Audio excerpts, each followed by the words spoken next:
Bienvenue sur cette chaîne où nous cheminons ensemble sur les sentiers de Dieu pour un temps de ressourcement avec notre Seigneur. Lecture du livre de Jérémie. Béni soit l'homme qui se confie dans l'Éternel et dont l'Éternel est l'espérance. Il est comme un arbre planté près des eaux et qui étend ses racines vers le courant. Il n'aperçoit point la chaleur quand elle vient et son feuillage reste vert. Dans l'année de la sécheresse, il n'a point de crainte et il ne cesse de porter du fruit.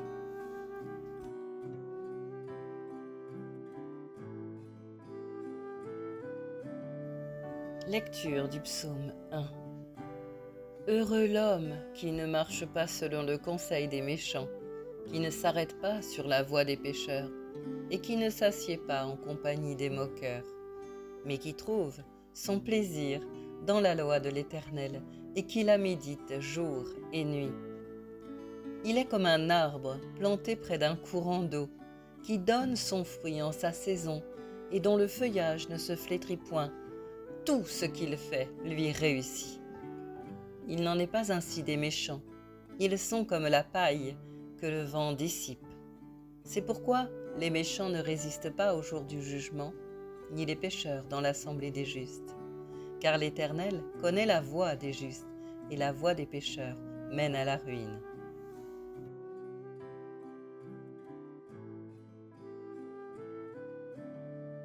Heureux ceux qui marchent, ceux qui trouvent leur plaisir dans l'Éternel, ceux qui se confient dans l'Éternel. Heureux ceux qui font de l'Éternel leur espérance.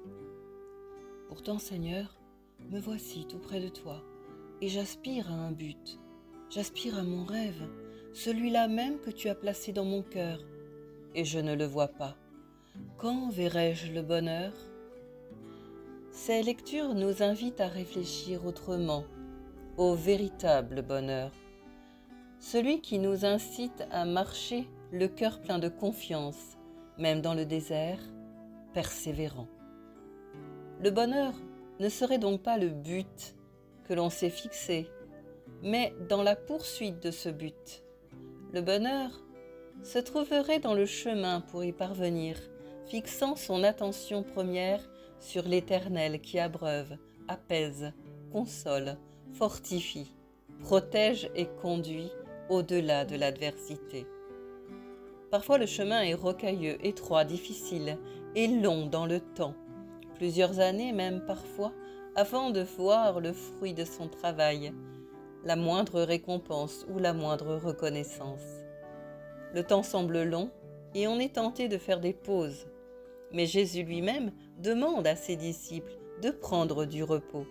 Matthieu 11, 28 nous rappelle les paroles de Jésus qui invitent « Venez à moi, vous tous qui êtes fatigués et chargés, et moi, je vous donnerai du repos. » Le psaume 1 nous met en garde de ne pas prendre du repos, de ne pas s'asseoir pendant cette pause nécessaire à côté du moqueur, du pécheur, de celui ou celle qui ne serait pas juste aux yeux de Dieu.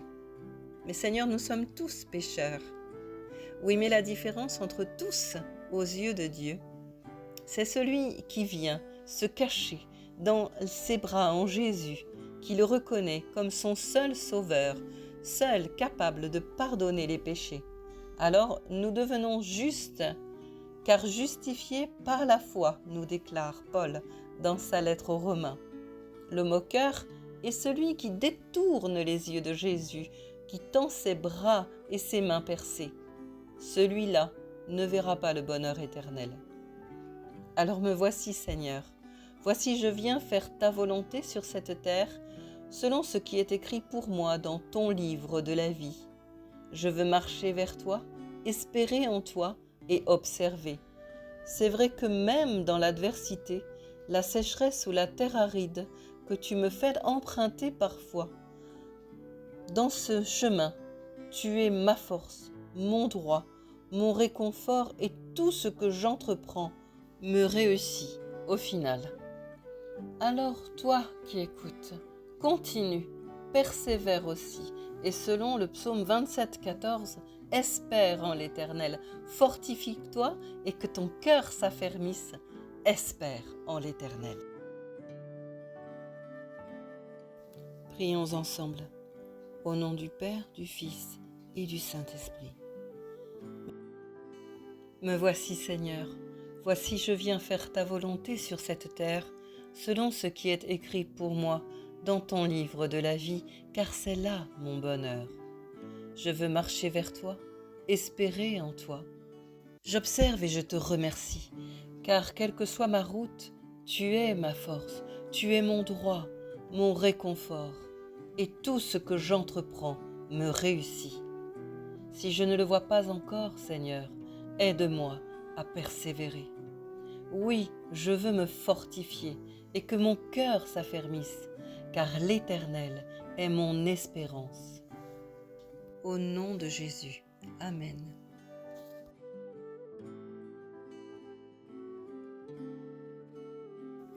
Notre Père qui es aux cieux, que ton nom soit sanctifié, que ton règne vienne, que ta volonté soit faite sur la terre comme au ciel. Donne-nous aujourd'hui notre pain de ce jour. Pardonne-nous nos offenses, comme nous pardonnons aussi à ceux qui nous ont offensés. Ne nous laisse pas entrer en tentation, mais délivre-nous du mal, car c'est à toi qu'appartiennent le règne, la puissance et la gloire, pour les siècles des siècles. Amen. Si ce message vous a encouragé ou si vous pensez qu'il peut encourager un de vos proches, partagez-le. Mettez le petit pouce afin de bénir un plus grand nombre et booster cette vidéo dans les algorithmes. Abonnez-vous pour recevoir la chronique de dimanche prochain. Prenez bien soin de vous. Belle semaine à chacun et à dimanche prochain.